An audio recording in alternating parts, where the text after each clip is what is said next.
ओम नमः शिवाय गुरुवे सच्चिदानंदमूर्तये निष्प्रपंचाय शांताय निरालंबाय तेजसे। हरिओम प्रभु जी, स्वागत है आप सबका आज के इस प्रश्न परिषद में। थोड़े दिनों से पहले हमने एक नित्य साधना सूत्र दिया था। सूत्र इस प्रकार था कि परमात्मा की मर्जी पर निर्भर और संतुष्ट रहकर सर्वदा निर्भय रहना चाहिए। इसे पढ़ सुनकर स्मरण रखना और प्रयोग में लाना बहुत बड़ी साधना है। इस साधना सूत्र के अनुसंधान में हरिद्वार से रीना वाजपेयी जी ने लिखा है कि स्वामी जी, ये बहुत कठिन है। तो इसका कहने का मतलब यही है कि तो ये कठिन है, तो इसको कैसे किया जाए, कौन सी रीति अपनाई जाए और कहाँ कहाँ कौन कौन सी सावधानी रखनी चाहिए, हमारी कौन सी स्थिति हमें प्राप्त करनी होती है। ये सब पेटा प्रश्न इसमें हम सब, मतलब ये बहुत कठिन है तो इसको कैसे किया जाए, कैसे इसको आसान करें, अपने जीवन में कैसे उतारें। तो कहने का मतलब ये है कि देखो, सूत्र क्या है, परमात्मा की मर्जी पर निर्भर रहना। निर्भर मतलब आश्रित, परमात्मा की मर्जी पर आश्रित रहना। मर्जी मतलब योजना। अच्छा, परमात्मा की क्या योजना है? जो हमें पसंद आता है, जो हमें पसंद नहीं भी आता है, सब ईश्वर की ही इच्छा के अनुसार होता है ना। ईश्वर की मर्जी के अनुसार, ईश्वर की योजना के अनुसार ही पूरी सृष्टि, पूरी समष्टि उसी की इच्छा के अनुसार, उसी की योजना के अनुसार चलती है। तो महाराज, ऐसी कैसी योजना परमात्मा ने बना दी जिसमें हमें दुख ही दुख मिल रहा है, जिसमें हमें उलझने ही उलझने हमारे सामने आ रही है, हमें संकटों का सामना करना पड़ रहा है। तो ऐसी ऐसी सृष्टि परमात्मा ने क्यों बनाई? काहे को दुनिया बनाई, दुनिया बनाने वाले काहे को दुनिया बनाई। तूने ये दुनिया बनाई ही क्यों, और बनाई तो ऐसी क्यों बनाई, और इसमें ऐसी ऐसी घटनाएं घटती रहती है, ऐसे ऐसे लोग हैं, उसके ऐसे स्वभाव है, उसका ऐसा बिहेवियर है, बर्ताव है जो हमें तकलीफ दे है। तो भगवान ने ऐसी योजना क्यों बनाई होगी? ये सब जब तक हम नहीं समझेंगे तब तक हम उसको स्मरण नहीं रख पाएंगे और उसकी योजना के अनुसार हम उसको प्रयोग में नहीं ला पाएंगे। तो प्रभु जी, पूर्व के इसी जीवन में आज जब हम जहां पर है, इससे पूर्व के और पूर्व जन्म के और पूर्व के जन्मों के जो हमारे कर्म है, उस कर्मों का फल देने के लिए परमात्मा ने ऐसी सृष्टि की रचना की।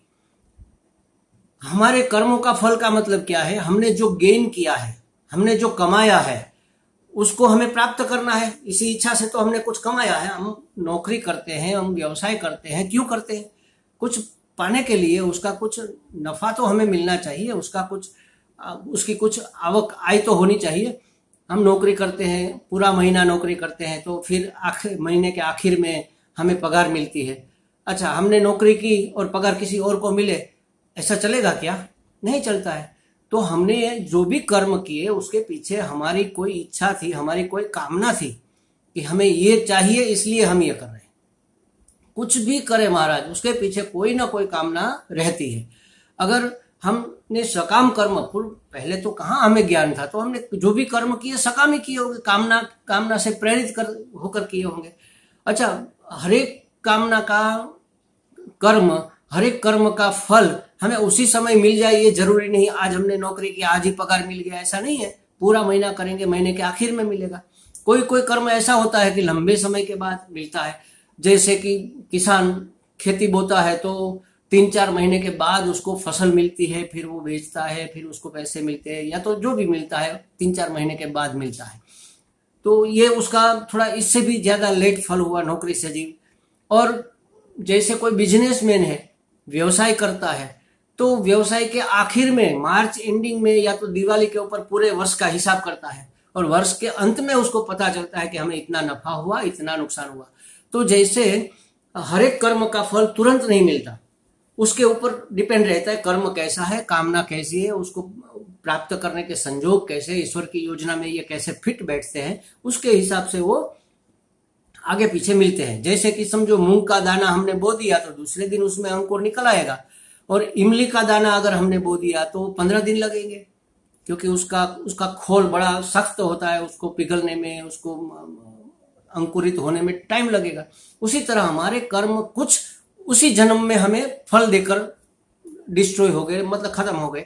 कुछ कर्म ऐसे थे, कुछ नहीं, बहुत बहुत सारे कर्म ऐसे थे जो उसी समय फल नहीं दे पाए, तो वो अगले जन्म में देंगे या इसके बाद के जन्म में, कई जन्मों के बाद देंगे। तो जो फल देने के लिए पड़े हुए हैं और वो जो तैयार हो गए फल देने के लिए, उससे हमारा प्रारब्ध बनता है और प्रारब्ध के अनुसार हमें फल मिलता है। इस जन्म में हमें सुख मिलेगा, दुख मिलेगा, अनुकूलता मिलेगी, प्रतिकूलता मिलेगी, मान सम्मान मिलेगा, अपमान मिलेगा, जो भी मिलेगा हमारे ही कर्मों का फल होगा और पका हुआ है। पहले हमने किया था, वो फल पक गया है। उस पके हुए फलों को जोड़कर हमारा ये जन्म, हमारा पूरा भविष्य इस जन्म का हुआ है। ये बप्पू, ये शरीर हमें वैसे ही फल प्राप्त करने के लिए मिला है। अच्छा, तो फिर ईश्वर ने सोचा, सब उसको सोचना पड़ेगा ना कि इसको ये फल चाहिए, उसको वो चाहिए, उसको ये चाहिए, हर एक को अलग अलग चाहिए। उसके लिए उसको ऐसे परिवार में उसका जन्म होना पड़ेगा, ऐसी योनि में उसको जाना पड़ेगा, ऐसे संजोग उसको मिलने पड़ेंगे। ये सब पूरी योजना बनाकर फिर परमात्मा ने उसका फल उसको सही सही ढंग से मिल जाए, ऐसी योजना बनाई। उसको कहते परमात्मा की मर्जी। हम सब जानते हैं कि ईश्वर की इच्छा के बिना पत्ता भी नहीं हिलता। इसका मतलब यही है कि ईश्वर ने ऐसी फिक्स एंड फाइनल योजना बनाई है, उसमें कोई डिस्टर्बेंस हो ही नहीं सकता। जो होना है वो होके ही रहेगा, और जो नहीं होना है चाहे कुछ भी कर लो नहीं होगा, क्योंकि ये आपके प्रारब्ध में नहीं है ना। जो नहीं होना है वो आपके प्रारब्ध में, जो होना है आपके प्रारब्ध में, उसको तो भोगना ही पड़ेगा। भोगे बिना तो वो खत्म होगा नहीं। तो इसको कहते परमात्मा की मर्जी। तो परमात्मा की मर्जी पर निर्भर रहना माने उसकी योजना के अनुसार अपने आप को स्वीकार कर लेना। निर्भर रहने का मतलब क्या है? आप चाहो या ना चाहो उसके ऊपर ही तो निर्भर है, लेकिन उसको मन से स्वीकार कर ले। स्वीकार करने से क्या होता है कि अंदर, हमारे अंदर कोई एक विरोध का भाव पैदा नहीं होगा, कोई प्रतिकार नहीं होगा। तो खुशी खुशी हम उसको भोग लेंगे, सुख है या दुख है। हम चिल्लाते चिल्लाते अगर उसको बोल रहे हाय रे मर गया रे मर गया रे, तो भी उसको भोगना है, दुख और भी बढ़ जाएगा। और खुशी खुशी भोग लेंगे, ठीक है चलो अपने कर्मों का फल है, जो होना है सो हो गया, कोई बात नहीं, पीड़ा है थोड़ी सह लेंगे, और क्या। नहीं सहेंगे तो जाएंगे कहाँ? सहना ही पड़ेगा, अपने कर्मों का फल है, हम उसको इनकार नहीं कर सकते। इसको कहते, इस समझ को कहते हैं परमात्मा की मर्जी पर निर्भर रहना। अच्छा, हम परमात्मा की मर्जी पर तो निर्भर है, उसने जो दिया है वही हमारा है। वो जो नहीं देना चाहता है वो चाहे लाख कोशिश करे हमें नहीं मिलेगा, ठीक है, लेकिन उसको मिला, मुझे क्यों नहीं मिला? क्योंकि उसने कमाया हुआ है महाराज। अच्छा, उसको, वो अच्छा आदमी नहीं है, वो इतना काम भी नहीं करता है, वो ऐसा है, वो वैसा है, उसमें इतने दुर्गुण है, फिर भी उसका मान है, उसको सब सम्मानित करते, और हमारी तो कोई वैल्यू ही नहीं है।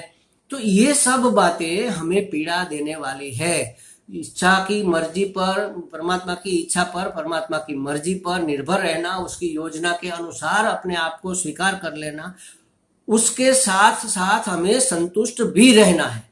अगर संतुष्ट नहीं रहेंगे तो होता तो वही है जो वो चाहता है, आप उसकी योजना के अनुसार। अगर हम असंतुष्ट रहेंगे तो पीड़ित होते रहेंगे, पूरा जीवन उत्पात उत्पात उत्पात उत्पात उत्पात ही में बीतता है लोगों का। देखो क्यों? क्योंकि उसको संतोष नहीं है। जो मिला है मेरा कमाया हुआ है, मेरे लिए इतना ही काफी है। एक बार भगवान बुद्ध क्या, हर एक महात्मा, कोई भी महात्मा, हमारे गुरुजी ही ले लो, स्वामी विदितात्मानंद जी महाराज, एक बार मुझे याद है, पक्का याद है, ऋषिकेश में उसके लिए हमारी सेवा थी। तो सेवा में हमें उसको परोसना होता है, उसके साथ जो भी उसके साथ रहना होता है, कहने का मतलब। तो वो भोजन कर रहे थे, तो दाल में शायद नमक ज्यादा पड़ गया होगा, कोई फरियाद नहीं। हमारा जब ध्यान इधर उधर गया, स्वामी जी ने थोड़ा उसमें पानी मिला दिया और खा लिया। तो महात्मा लोग जो जानते हैं वो ये समझते हैं कि आज इस शरीर को इसकी जरूरत होगी इसलिए ये ज्यादा मिला, आज इस शरीर को इसकी जरूरत नहीं होगी इसलिए इसमें नहीं है नमक। तो ऐसे संतुष्ट हुआ जा सकता है। भगवान हमारी जरूरत के मुताबिक हमें जो चाहिए वही हमें देगा। जो नहीं मिल रहा है वो हमारे लिए जरूरी नहीं होगा, तभी तो हमें नहीं मिला। उससे ज्यादा तो हम जानते नहीं है, उससे ज्यादा हमारा सामर्थ्य भी नहीं। तो ईश्वर की मर्जी पर निर्भर रहना, उसकी योजना के अनुसार अपने जीवन को स्वीकृति देना और संतुष्ट भी रहकर सदा सर्वदा निर्भय रहना। भय से आक्रांत रहने की जरूरत ही नहीं है। जब हम चाहते हैं कि हमें ये मिले, उसके लिए हम एफर्ट करते हैं, और वो जब मिलने का अभी समय नहीं आया तब तक हमारे मन में डर रहता है कि मिलेगा या नहीं मिलेगा, मिलेगा या नहीं मिलेगा। हमें भय रहता है जो मिली मिलाई वस्तु है वो कहीं खो न जाए, कोई छीन न ले, कहीं डिस्ट्रॉय न हो जाए, ऐसा भी भय रहता है। तो प्राप्त करने में, करके उसको संभाले रखने में और संभाल कर फिर उसका उपयोग करने में हर कदम पर भय रहता है। अगर ईश्वर की इच्छा के अनुसार ही सब मिल रहा है, उसकी इच्छा के अनुसार ही सब चल रहा है, तो किसमें ऐसा सामर्थ्य है जो हमारे प्रारब्ध में जो चीज है वो लेकर जाएगा? भय का कोई कारण नहीं है। मरने का भय भी जरूरी नहीं है, क्योंकि जितना जीवन हमारा तय है उतना तो हमें जीना ही पड़ेगा, चाहे हम जीना चाहे या न चाहे। तो भय का तो वास्तव में कोई कारण नहीं। निर्भय स्थिति को प्राप्त करना, उसी का यही तो लक्ष्य है हमारे ज्ञान का, हमारे इस मार्ग का। तो परमात्मा की मर्जी पर निर्भर रहना, संतुष्ट रहकर सर्वदा निर्भय रहना। अच्छा, ये हमने समझ लिया, हमने सुन भी लिया, लेकिन हो नहीं पा रहा है। क्यों? क्योंकि हम इसको स्मरण में नहीं रखते हैं। आगे कहा कि इसे पढ़ सुनकर स्मरण में रखना और प्रयोग में लाना, जीवन में उतारना इस चीज को। हर एक कदम पर हमें यह याद रखना है कि जो हो रहा है, जहां हो रहा है, जैसा हो रहा है, जो है, जहां है, जैसा है, बिल्कुल योग्य है। क्यों? क्योंकि ईश्वर की योजना के अनुसार है, ईश्वर की मर्जी के अनुसार है। ईश्वर ने चाहा है ऐसा हो, इसीलिए तो हो रहा है। तो अगर ईश्वर की इच्छा के अनुसार है, ईश्वर चाहते हैं, तो वो बेठीक कैसे हो सकता है? ठीक ही ठीक है, बिल्कुल ठीक है। तो इसको अगर हम स्मरण में रखेंगे और ऐसा ही हम समझेंगे कि जो हो रहा है ईश्वर की इच्छा और ईश्वर की मर्जी पर हो रहा है, तब उसको प्रयोग में लाने में कोई कठिनाई नहीं होगी। फिर भी ये मन है, ये संस्कार पूर्व जन्म के हैं, विषयों की ये जो वासनाएं हैं, बार बार इस चीज को हमें भुला देगी, लेकिन हमें उसको स्मरण में रखना है। स्वामी राम सुखदास जी कहते हैं कि आपको अब और ज्यादा जानने की जरूरत भी नहीं। आप जितना जानते हैं और जिसको स्वीकार करते हैं, उसके ऊपर उसी तरह का जीवन जीना शुरू कर दो, आप मुक्त हो जाओगे। काफी ज्ञान है हमारे अंदर, हमने प्राप्त किया हुआ है काफी ज्ञान।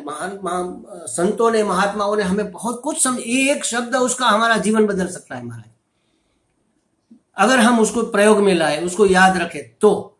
लेकिन हम प्रयोग में नहीं लाते, हम तो बस माहिती एकत्रित करने में, बुद्धि में भरने में लगे हुए हैं कि इसको समझो, उसको समझो, ऐसे करना है, वैसे करना। हाँ, समझ में आ गया, अब हमें ऐसे ही जीना, लेकिन जीते नहीं है। तो इसलिए ये ज्यादा मुश्किल है। वैसे भी हमारे संस्कार हमें रोकते हैं, हमारी वासनाएं हमें उससे विमुख करती है, ये सब ठीक है। उसी को नहीं स्वीकार करके, उसी को इग्नोर करके जो करना है वही करेंगे, इसी का नाम तो साधना है। इसीलिए कहा कि इसको स्मरण में रखना और इसको प्रयोग में लाना बहुत बड़ी साधना है। अगर ऐसा हम करेंगे तो भले ही थोड़ा कठिन लगेगा, क्योंकि हमारा मन, महाराज देखो, हर बार अपने मन की ही मानना जरूरी थोड़ी है। जो सत्य है, जो हमारे हितकर है, जो श्रेयस है, प्रेयस है, वो मन को प्रिय है। जो प्रिय है वो मन की पसंद है। प्रेयस के पीछे जाना या श्रेयस के पीछे जाना, ये विवेक हमें करना होगा महाराज, और तभी हम अपने अंतिम लक्ष्य तक, परम आनंद की प्राप्ति तक पहुंच सकेंगे। हमें लगता है काफी चर्चा हो गई, रीना जी के मन का समाधान हो गया होगा। हरिओम। और महाराज आप सब, अब मैं हर बार इसको शायद ग्रुप में, व्हाट्सएप में न डालूं, आप इसको सब्सक्राइब कर लीजिए प्लीज। हरिओम।